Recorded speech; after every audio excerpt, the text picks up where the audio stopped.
Salve, nerds! Começando mais um Nerd Talks especial e muito especial, porque hoje eu tenho a honra de dizer que temos aqui uma diretora de cinema, roteirista, tá com um filme aí sensacional, tá para chegar no cartaz, que tem no elenco atores que estiveram no Tropa de Elite. Como assim? Pera aí, que é isso, Jonas? Bem, eu não vou delongar muito, por favor, apresente-se, convidada. Olá, tudo bom? Prazer estar aqui. Muito obrigada pelo convite. Meu nome é Camila Cohen, conforme você falou aí, eu sou roteirista, diretora, né? Estamos finalizando aí esse longa que você já falou um pouquinho, Devolva-me, que é um longa nacional com esse elenco maravilhoso que você citou. Temos André Matos, André Ramiro, Josi Larger, enfim, um elenco muito legal, um filme que foi contemplado num edital federal, Ruth de Souza. Então, temos aí um apoio, né, das leis de incentivo, que é muito legal. É isso, tenho histórico de atriz, né, eu comecei como atriz na sua terra, Minas Gerais, BH. Ó, é, mineira. isso, e aí vim para o Rio, para poder trabalhar, realmente. Trabalhar, e aí comecei a me produzir os trabalhos. A gente sabe que na arte a gente não pode ficar parado esperando chegar o trabalho, né? Uhum. Então, é isso. Tamo aí. Boa noite a todos. Ô Camila, eu acho interessante você falar isso aí. Eu gostaria que você passasse um pouquinho da sua experiência profissional para quem está nos acompanhando. Você é roteirista, diretora, você também é produtora, certo? Assim, na verdade, eu não adentro na produção, né? Aham. Eu trabalho com uma equipe de, enfim, pessoas maravilhosas, e a gente se divide. Eu foco realmente no roteiro e na direção, mas tem as minhas colegas que são produtoras, Uhum. e a gente está sempre junto, buscando projetos para poder produzir. Então, a Uhum. gente funciona como se fosse um conjunto de produtoras, né? Eu tenho a minha Uhum. produtora, somos três produtoras, né? Só que eu não executo as funções de produção, né? Uhum. Eu participo desde o início da busca dos projetos, pensando, né, o que a gente pode fazer de melhor, qual projeto colocar nos editais. Mais uma vez o projeto selecionado, eu deixo a produção na mão delas, Uhum. e fico com a parte criativa, né? Trabalhando no roteiro, na direção dos filmes, e assim a gente consegue um equilíbrio bem bacana, né? Porque o que uma não tem tanta habilidade, a outra tem, né? Então, a minha função específica não é exatamente de produção, de produtora, mas através da minha produtora e das produtoras dessas colegas, a gente faz um trabalho em conjunto muito legal. E você também é atriz, certo? Sim, eu sou atriz, a minha formação é de atriz, eu me formei em BH, no Palácio das Artes, que é uma escola muito famosa lá, né? Não sei se você já ouviu falar. Demais. Sim. E aí, depois que eu me formei lá, me formei nova, com menos de 20 anos eu tinha me formado lá já. E aí, um tempo depois, eu vim para o Rio, continuei estudando teatro, cinema, né? Interpretação para teatro, cinema aqui no Rio. E comecei a trabalhar como atriz, trabalhei, enfim, mais de 20 anos como atriz. Mas realmente é um mundo muito difícil, né? Um mercado muito difícil você ficar esperando como ator alguém te chamar para trabalhar, né? Alguém te chamar para fazer um teste. Uhum. São poucas oportunidades. Então eu resolvi começar a me produzir. A ideia era estudar cinema, produção audiovisual, para que eu pudesse produzir os meus próprios trabalhos e me colocar como atriz. Mas acabou que, quando eu comecei a estudar produção audiovisual, eu realmente me apaixonei pela direção e por estar atrás das câmeras. E meio que acabei deixando um pouco de lado, realmente, a carreira de atriz. Uhum. No início, a ideia era me colocar nos filmes, mas eu me encantei tanto que agora eu escrevo os filmes e não me coloco nos filmes. porque eu quero realmente estar com a atenção totalmente voltada à direção. Uhum. Porque realmente é muito difícil atuar e dirigir. Tem gente que faz isso lindamente, mas ainda não é o meu objetivo.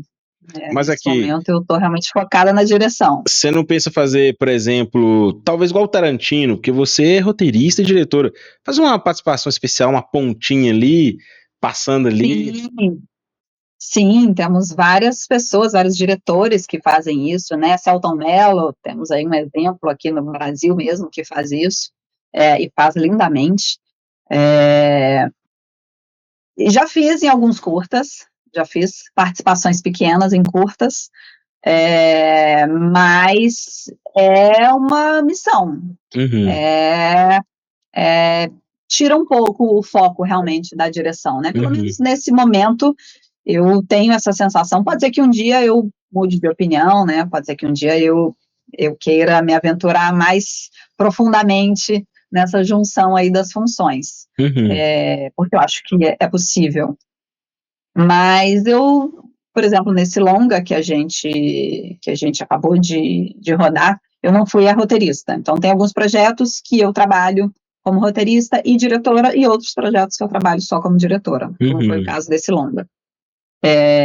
E aí, nossa, eu fico imaginando, se eu fosse atuar num filme desse, num longa, nossa, muita dor de cabeça, porque você tem que se concentrar como ator de uma forma muito intensa, né? E aí você não pode estar com preocupação. E dirigir é você estar lidando diariamente em set com milhões de preocupações. uhum, Então, assim, é bem difícil você conseguir se dividir, né? Conseguir dividir a sua atenção no momento de atuar e falar, cara, ligar um, né? Não tô nem aí como diretor para poder atuar inteiramente. uhum. Então, tem pessoas que conseguem fazer isso, mas eu tô ainda num caminho de focar exclusivamente na direção e quem sabe mais para frente, né? Olha só. Mas fiz um longa-metragem, participei como atriz de um longa-metragem, inclusive recebi um prêmio de melhor atriz coadjuvante no Festival de Natal, Fest Natal, em 2001, eu acho. É, então foi bem legal, foi uma experiência bem interessante. E fiz muita peça, né? Também, como eu venho do teatro, Uhum, eu fiz muita peça, Horizonte, fiz aqui no Rio, fiz uma peça que foi também para o Festival de Teatro do Rio. E aí, assim, chegou num ponto que eu não quis mais estar nessa posição, né? De estar sempre tentando e aguardando uma oportunidade. É uma posição muito ingrata. E aí, quando eu me dei conta, eu já estava produzindo meus trabalhos, dirigindo, e aí isso se tornou a minha prioridade, uhum. né? Hoje isso é a minha prioridade. Me tira uma dúvida, qual foi o primeiro projeto que você roteirizou e qual foi o primeiro que você dirigiu? Foram curtas metragens. Eu e essas colegas produtoras, né? Nós já fizemos 5 curtas-metragens, que foram todos selecionados por edital, né, através do edital. E eu acho que o primeiro foi o Desconstruindo Maria, que foi um curta que eu escrevi junto com a Dani Barizon, e dirigi. Isso tem o quê? Uns 6 anos? Tenho 6 anos. Na verdade, Uhum, antes disso, eu já tinha feito um projeto chamado Milkshake de Inglês, que era um projeto para aulas de inglês. Era uma mistura de entretenimento com educação. Era um programa online que ensinava inglês de uma forma descontraída. E aí eu dirigi junto com o meu marido, Alexandre Moreno, e a gente fez alguns episódios na época com o intuito de colocar online, de colocar gratuitamente no YouTube.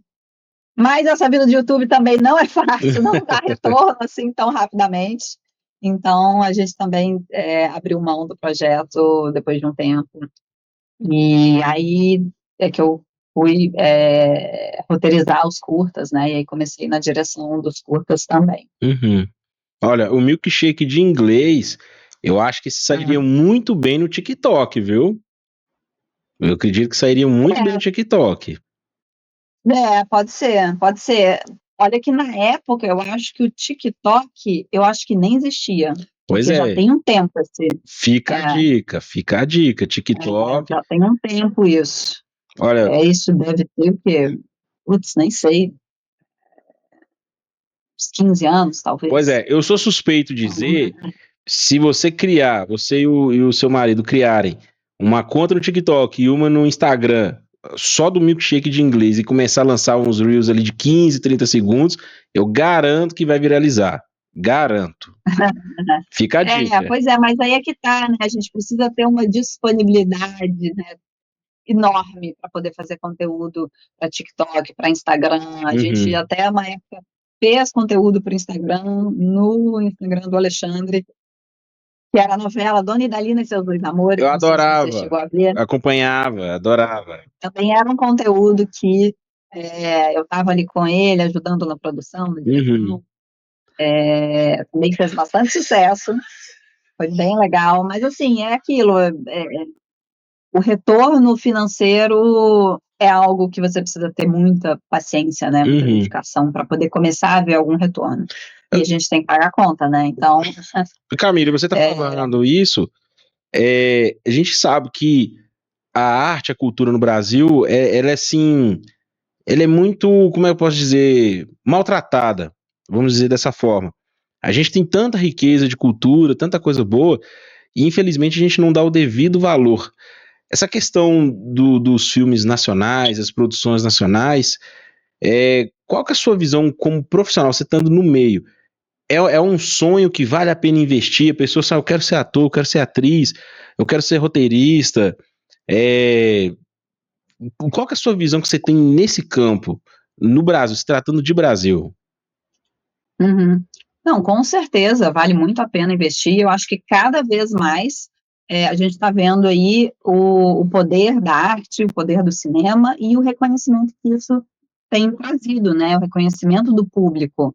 A gente está numa fase em que o cinema nacional, graças a Deus, está numa fase maravilhosa, revelando aí é, filmes maravilhosos que estão rodando, né, mundialmente, com reconhecimento internacional, e isso só prova o quanto a gente é merecedor disso, porque a arte que a gente faz realmente tem muita qualidade, são trabalhos com muita propriedade, né, que falam de uma cultura local, mas ao mesmo tempo a gente sabe fazer entretenimento também com uma visão global, uma visão mundial, com histórias que falam de questões é, muito próprias do Brasil, mas questões também que mexem com o mundo inteiro, né? Que Uhum, mexem com pessoas do mundo inteiro. Então, eu acho que é super válido e existem muitos incentivos, né? Claro que a gente gostaria que existisse muito mais, as pessoas, né, reclamam muito em relação a isso, mas eu posso falar por causa própria, né, que todos os trabalhos profissionais que eu fiz na direção até hoje foram por incentivo público, foram através de leis de incentivo. uhum, Eu comecei a dirigir dessa forma, né? Não foi com verba privada, foi com verba de editais públicos. Então, assim, tem oportunidade, né? A pessoa tem que se interessar, existem muitos cursos online gratuitos, inclusive a gente, né, esse meu grupo de produtoras, nós oferecemos já mais de uma vez cursos online gratuitos para quem quer aprender a produzir, e você via ali meia dúzia de gato pingado. Você divulga na internet, divulga nas redes sociais, fala, dia tal, vamos ter um workshop gratuito sobre produção audiovisual para iniciantes. entra meia dúzia de gente. Então, assim, é inacreditável como as pessoas também gostam de reclamar, mas na hora de ir lá aprender, se dedicar, se empenhar, a pessoa não quer ficar 2 horas assistindo uma aula, 2 horas, Uhum. só 2 horas, né? Então, assim, eu fiz um curso, o meu curso de formação em produção audiovisual foi um curso também gratuito, oferecido por um professor maravilhoso, que foi com quem eu comecei a aprender, Marcelo Paz Carvalho, e esse curso foi oferecido pela produtora dele através de um edital público também. Então, eu fiz 1 ano de formação em produção audiovisual por um projeto gratuito, porque eu fiquei sabendo, fui lá, me inscrevi, tentei participar, tentei uma vaga, tinha, né, era uma vaga concorrida, consegui me inscrever, e a partir daí tudo começou. Então, assim, existe oportunidade, a pessoa tem que correr atrás, Uhum. né, tem que correr atrás e não ficar esperando. Ah, eu fiz um curso, né, escrevi um texto, e agora? Vou esperar alguém me contratar? Não, se junta com uma pessoa que sabe produzir, se junta com uma pessoa que sabe dirigir, né, e corre atrás, monta uma pequena produtora, abre um MEI, né, eu tinha um MEI, a gente fazia muita coisa através de MEI, que é algo que é acessível a todo mundo. Então, você começa aos poucos. Tem edital para quem está começando, tem edital de R$ 2.000. O nosso primeiro edital que a gente ganhou foi um edital de R$ 2.000 E você para fez fazer um um curta. curta-metragem. Que legal. De Então, quanto? a gente foi de 2.000 a 2 milhões, com a produção de um longa, que parece muito dinheiro, mas, assim, é um dinheiro muito apertado para fazer um longa-metragem, na verdade, mas Uhum. é possível, né? Esse Então, é isso. esse curta-metragem que você fez, ele tinha quanto tempo de duração, mais ou menos? Qual? Não, desculpa, não O vi. curta-metragem que você fez com incentivo de R$ 2.000, tinha mais ou menos quanto tempo de duração? Eu acho que tinha 15 minutos, mais ou menos. Foi um curta que a gente fez na época da pandemia. Uhum. Era um edital chamado Cultura nas Redes. Ele foi voltado especificamente, ele foi criado de forma emergencial na época da pandemia, para que as pessoas pudessem se manifestar nas redes sem o perigo da Covid, né? Então, assim, tinham leis regras que a gente tinha que cumprir, não podia se encontrar, tinha que ser tudo feito de forma remota. Então, eu dirigi remotamente as atrizes, cada uma na sua casa, cada uma gravando com o seu celular. O nome desse projeto foi A Quarentona, porque falava de uma mulher que estava fazendo 40 anos na quarentena. Então, foi bem legal, assim, você ser criativo também, porque, assim, Aham. com R$ 2.000, vamos combinar que não dá para fazer nada. E as pessoas que foram contempladas fizeram vídeos realmente muito caseiros, fazendo uma apresentação individual, né, tocando um instrumento, coisas muito, muito individuais mesmo. Mas a gente falou, não, não, vamos tentar fazer uma coisa diferente, vamos fazer uma coisa legal, vamos tentar fazer um curta. E aí foi a Dani Barizon também, que é a nossa parceira aí, escreveu o roteiro, eu dirigi com 2 atrizes, e ficou super bacana, assim, para o que a gente tinha, né, para as condições que a gente tinha. Então, esse, na verdade, foi o primeiro que eu dirigi. Eu falei que foi o Desconstruindo Maria, mas não, o Desconstruindo Maria já foi um segundo projeto, esse veio primeiro. Uhum. E aí a gente foi galgando, foi vendo que era possível, que a gente tinha capacidade, né, de fazer algo bom, e foi mostrando também, né, com esses projetos, que a gente podia ganhar editais melhores, E, né, e, e e, cada vez mais a gente está se aprimorando. e nessa época sua equipe era de quantas pessoas, mais ou menos, pra fazer esse curta? Ah, era só a gente, era eu, a roteirista e as 2 atrizes, não tinha ninguém. E hoje Não sua, tinha equipe, não e, tinha nós- e equipe. hoje Cada uma ganhou R$ 300 e falou, vamos fazer. E aí ensaio online e tal. E é isso, entendeu? e hoje em dia, igual por exemplo, assim, um dos seus últimos projetos aí, sua equipe contou com quantas pessoas? Nossa, nem sei. Esse longa, putz, sei lá, 200 pessoas, não sei, mais de Olha 100. só. Eu nem sei, eu nem tenho essa conta. Aham, que legal. Estou precisando até saber, porque estou precisando colocar o nome de todo mundo nos créditos, mas fazer esse levantamento é difícil, porque são muitas pessoas envolvidas, entendeu? Uhum. Muita gente envolvida. Então, E, realmente. E isso porque era um filme de relativo baixo orçamento, né? Uma produção, uma superprodução tem, né, às vezes muito mais. uhum. Essa questão aí que você falou do filme e tudo mais, os incentivos, muita gente critica a questão, Lei Rouanet só joga dinheiro fora, dá dinheiro para os outros gastar, com ostentar, ou então, né, esses incentivos do governo é palhaçada, o povo tem que correr atrás de pedir de empresa. Como é que funciona exatamente? O que as pessoas precisam entender como funcionam essas leis? Realmente, Uhum. você pode falar pra gente? Eu posso falar superficialmente, porque Uhum, eu não trabalho como produtora, né, especificamente. Eu tenho uma produtora, mas eu trabalho na área criativa. E as minhas colegas, que são realmente produtoras, elas ficam nessa função de produção. Então, são elas que fazem toda essa questão mais burocrática de dar entrada nos projetos através dos editais, das leis de incentivo. Mas, assim, falando resumidamente por alto, é, eu acho incrível alguém ser contra qualquer lei de incentivo, né? Porque o que é a lei de incentivo? O governo abre mão de uma parcela daquele imposto que seria devido de uma empresa, né? Então ele fala, olha, esse imposto que você me deve, 1%, 2%, sei lá quantos por cento, você não vai me dar, você vai dar para um projeto que você vai patrocinar.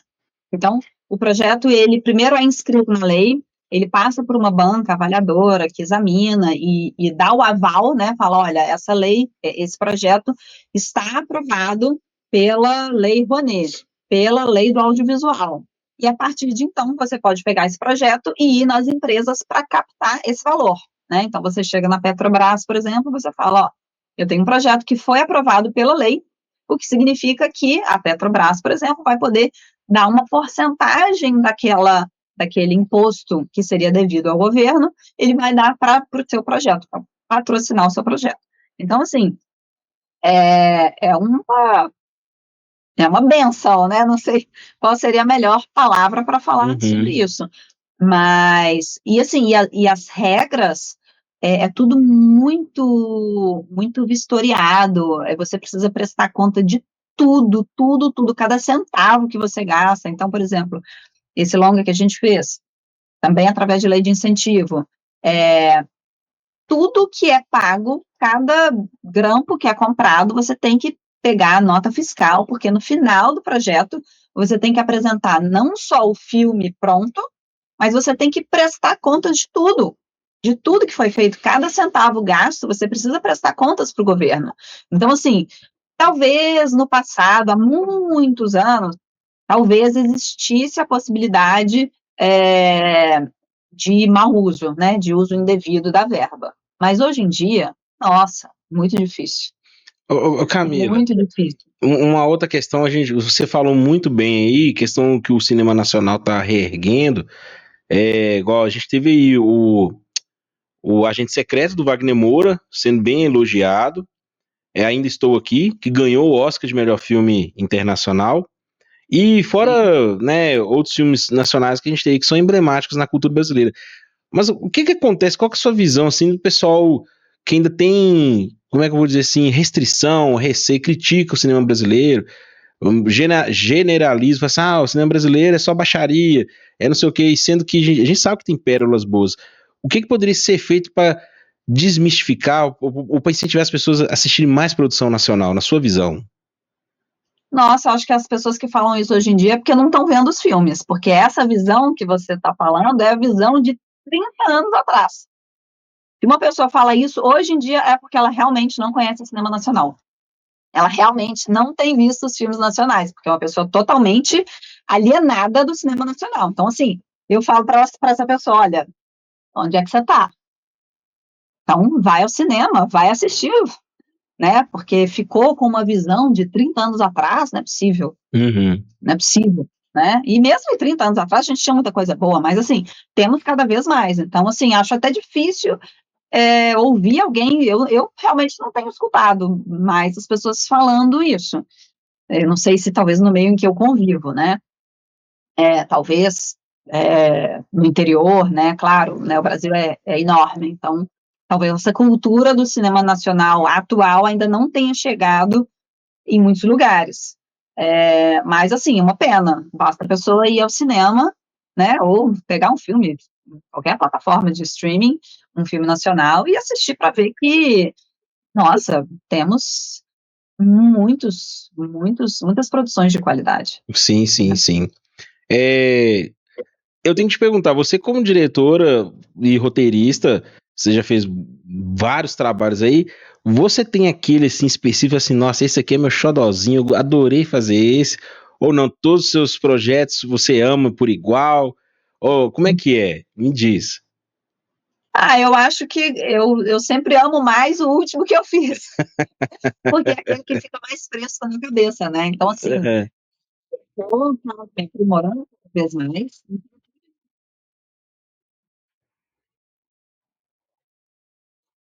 Uhum.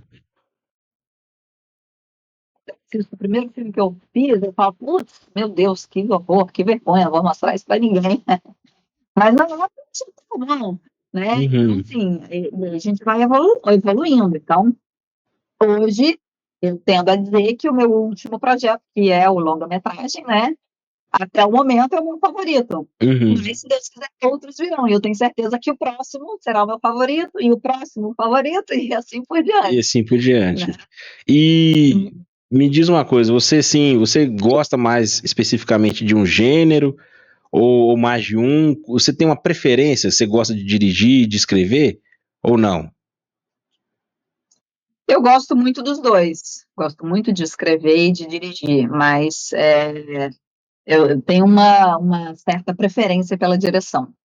Uhum, Direção, eu acho que ela é tão completa, eu consigo me expressar tanto através da direção, que antigamente, quando eu só atuava, eu achava que aquela era a melhor forma de eu me expressar, né, através da atuação. E aí, quando eu comecei a dirigir, eu percebi que eu podia me expressar de uma forma muito mais completa, porque além de eu estar ali quase que atuando através dos atores, né, dirigindo o elenco, eu poderia me expressar também através da trilha sonora, através de cada objeto de cena, através de cada cor de figurino. E isso, para mim, nossa, é uma forma de expressão muito incrível, uhum, muito incrível. Então, assim, eu sou realmente apaixonada por isso, porque eu vibro em cada tomada de decisão junto com a equipe, sabe? De criar um mundo, né? Você, quando dirige, você cria um universo imagético que não existe, né? Você tira do papel algo que eram apenas palavras e você transforma aquilo em imagem, som, emoções. Então, isso para mim realmente é muito fascinante. Então, eu sou realmente apaixonada pela direção. Agora, melhor ainda é quando eu posso fazer as duas coisas. uhum. Quando eu posso escrever e dirigir o que eu roteirizei. Aí é incrível, porque aí você escreve já pensando em como você vai dirigir, aí as coisas meio que se juntam. Aí, é, E aqui, aí é maravilhoso. a direção, por acaso o diretor é aquela pessoa que só fica sentado na cadeira e fala: ação, corta, ação, corta, acabou. O diretor só faz isso ou faz mais alguma? O que que o diretor faz especificamente num filme? De jeito nenhum, de jeito nenhum. Realmente as pessoas têm essa visão, mas porque realmente não conhecem, né, como Uhum, funciona. Mas o diretor, nossa, ele trabalha muito, para começar, trabalha muito. Desde o inicinho do projeto, né, quando o projeto é selecionado, né, vamos supor, o roteiro foi selecionado. Quem é a primeira figura que entra para participar do processo todo? É o diretor. Porque a partir dali, claro, depois do produtor, né, o produtor está ali contratando as pessoas, e aí vem logo o diretor para poder criar esse mundo de imagens, né, que não existia. Então, ele vai, junto com a sua equipe, né, ele vai começar, na verdade, a agregar as pessoas da equipe, né, contratar juntamente com a produção, para que junto com essas pessoas e essas equipes, ele possa criar o universo do filme. Então, tudo vai ser criado. Qual vai ser o universo desse filme? É um filme que tem um tom mais assim, mais assado, é mais denso, é menos denso, até em questão de tons mesmo, de cores. Imagino que esse filme ele tem cores mais puxadas para o marrom, porque eu quero trazer uma certa melancolia para o filme. Então, com isso, eu pretendo fazer um figurino assim, assim, assado. Então, todas essas decisões, elas partem do direcionamento do diretor em conjunto com essas equipes. Né? Então, as equipes vão conversar e vão tentar chegar nesse ideal de direção, né, para criar o universo do filme. Então, são muitas reuniões, muitas reuniões no processo de pré-produção que dura meses. Então, para esse longa, a gente começou a rodar em junho. Desde o início do ano, janeiro, dia 2 de janeiro, a gente já estava fazendo reunião sobre o projeto. E começando a criar em cima disso.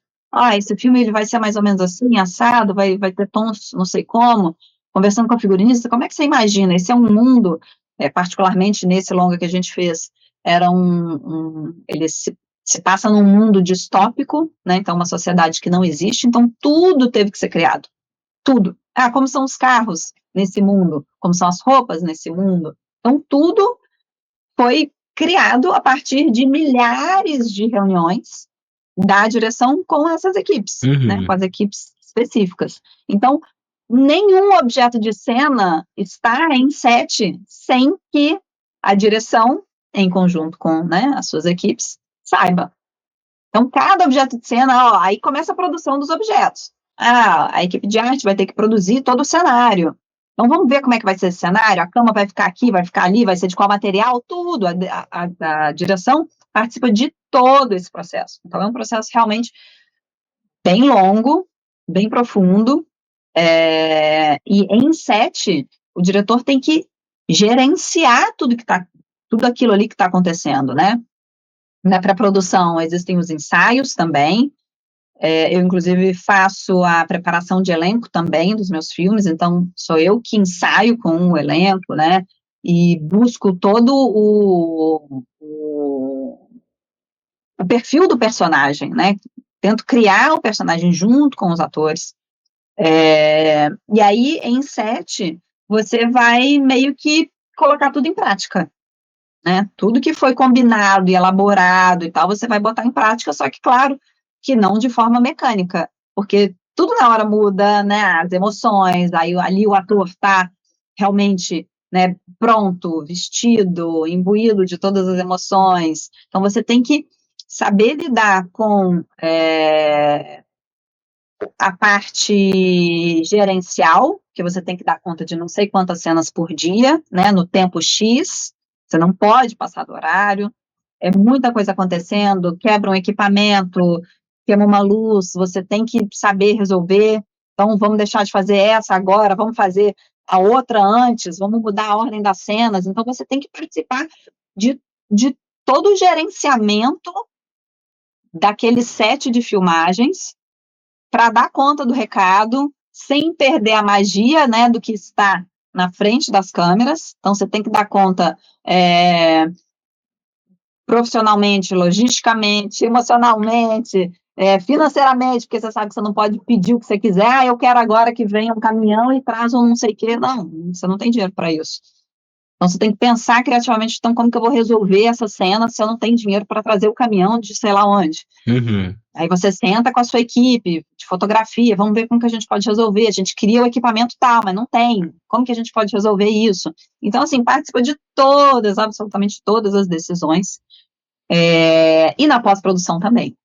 Né? Aí o filme vai ser montado, então você vai junto com o montador montar o filme. Né? Editar significa você montar, pedaço por pedaço. Então, você vai direcionar o montador para dizer, não, aqui eu quero só o plano aberto, Aqui eu quero só o plano fechado, ou então aqui vamos mesclar, vamos botar, a gente vai para o fechado, vai dar um suspense, enfim, você vai criar essa linguagem através da montagem nesse processo de pós-produção, trilha sonora, vai conversar com as pessoas, com o trilheiro, né, os responsáveis pela trilha sonora, que tipo de trilha você imagina, trabalho de cor, colorização.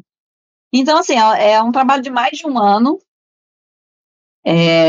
que você fica realmente dedicado a isso. Então, realmente não é só o ação e o corte, é muito mais do que isso. Aqui, um filme de 1h30 e um filme de 2h40, o tempo de produção pode ser o mesmo ou não? Tipo Não, assim, impossível. impossível, né? Impossível, porque assim, na minha visão, acho bem difícil, a não ser que você faça um esquema diferente, né, esse filme tem 2h40, mas eu vou precisar gravar ele em um mês só. Normalmente um filme, hoje em dia, um longa-metragem de 1h40, que é o nosso caso, ele é feito em 4 semanas. Para você fazer um filme maior do que isso, você até consegue. Eu até conseguiria, por exemplo, com o material que a gente captou, a gente conseguiria fazer um filme maior. Uhum. Mas aí depende muito do seu direcionamento na montagem, o que você quer com isso, você quer contar, é possível, você quer contar uma história de uma forma um pouco mais lenta, com um propósito específico, mas assim, não vou falar em tempo de filme, em tempo de montagem de filme pronto, mas em termos de tempo de roteiro. Uhum. Se você tem um roteiro de 80 páginas e um roteiro de 120 páginas, você com certeza vai levar muito mais tempo para gravar o de 120 do que o de 80. Aí o que você vai fazer com esse material? Se você vai usar todos os takes e vai se alongar e vai querer fazer um filme de 2h30 ou 2 horas, aí vai realmente depender da montagem. Uhum. É possível, mas normalmente a gente calcula meio que pelo tempo de páginas de roteiro, realmente. De cenas, né? Eu tenho tantas cenas, tantas páginas para rodar, então eu preciso de X tempo para poder rodar esse filme com qualidade. Camila, uma pergunta aqui, você dirige mais drama, comédia, ação, terror? Qual que é o gênero que você mais dirige? Então, eu acho que eu dirijo tudo. O que chegar, eu tô dirigindo. Um que você gostaria Mas, de assim, dirigir? Me fala um que você gostaria de dirigir. Eu gosto muito de suspense, gosto de um drama, gosto. Confesso que a comédia é algo que eu talvez estivesse menos à vontade para fazer, porque eu acho que eu tenho uma visão muito específica da comédia, mas não que eu não possa dirigir comédia. Uhum.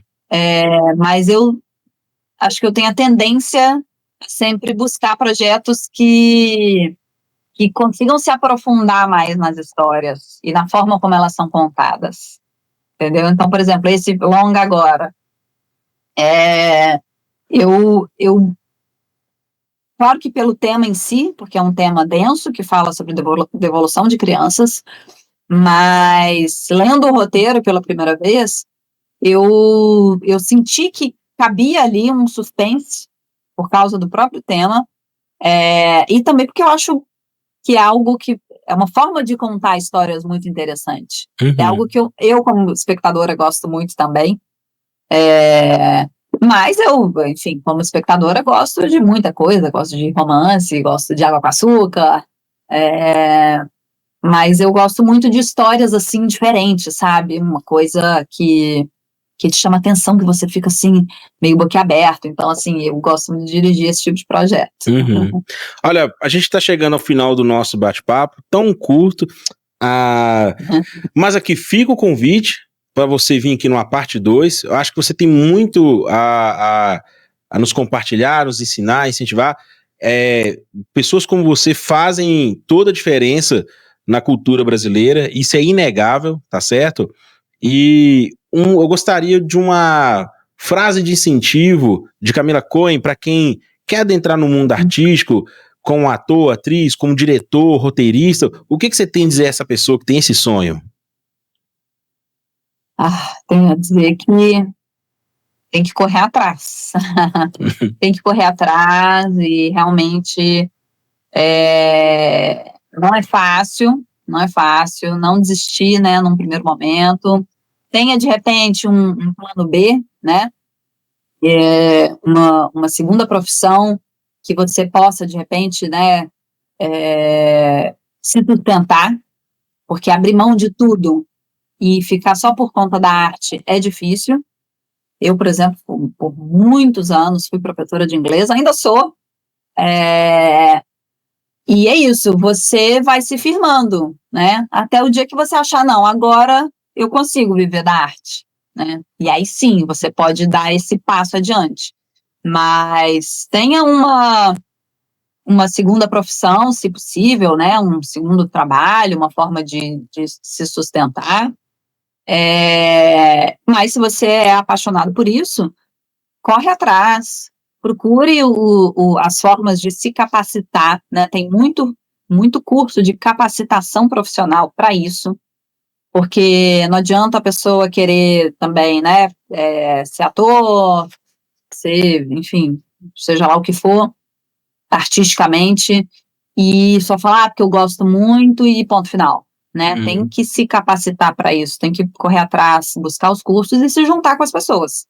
E se juntem, porque não é possível fazer nada sozinho. Isso aí. Nesse meio, é praticamente impossível você fazer algo sozinho. São raros os casos, né? Mas eu acho que quando você se junta, você tem a força de um, de outro, né? Você tem o conhecimento de um, de outro, então se juntem, né? Juntem os conhecimentos, as habilidades e corram atrás, porque é possível, tem espaço para muita gente aí. Isso aí. Camila, eu profetizo uma coisa boa para você. Dentro de 5 anos, eu vou ter a honra, vou ter o prazer de ver lá Camila Cohen nas principais premiações nacionais e internacionais do cinema, tá bom? Lancei o universo aí. Lancei o universo. Eu tenho certeza. E olha, universo, vai! E eu vou te pedir 2 coisas. Que o milkshake de inglês retorne pro TikTok, tá bom? Tem que voltar. E a novela que o Alexandre fazia tem que retornar também. Tem que ter uma conclusão. Também no TikTok. Eu garanto que são projetos assim que vão fazer a diferença na vida das pessoas. Já faziam antes e vão fazer mais ainda se retornarem. É só o que eu te peço. Obrigada pela dica, quem sabe? Vou pensar com carinho. Pois é. E olha, fica aqui o convite para você retornar ao nosso podcast. Espero que você tenha gostado. É modesto, tá bom? Quem sabe... Incrível, adorei. Você é incrível, muito obrigada. Eu que agradeço. E quem sabe você, quando você vier aqui em Minas, você dá uma passadinha aqui em Goiânia, comer um pão de queijo, tomar um cafezinho conosco. Eu adoro pão de queijo. Pois é. E é isso aí. Chegamos ao final de mais um Nerd Talks, um Nerd Talks assim, sensacional, especial. Obrigado você que ficou aqui até agora. Curta, comenta, compartilhe, se inscreva. É isso aí, até o próximo programa e tchau! Valeu, tchau.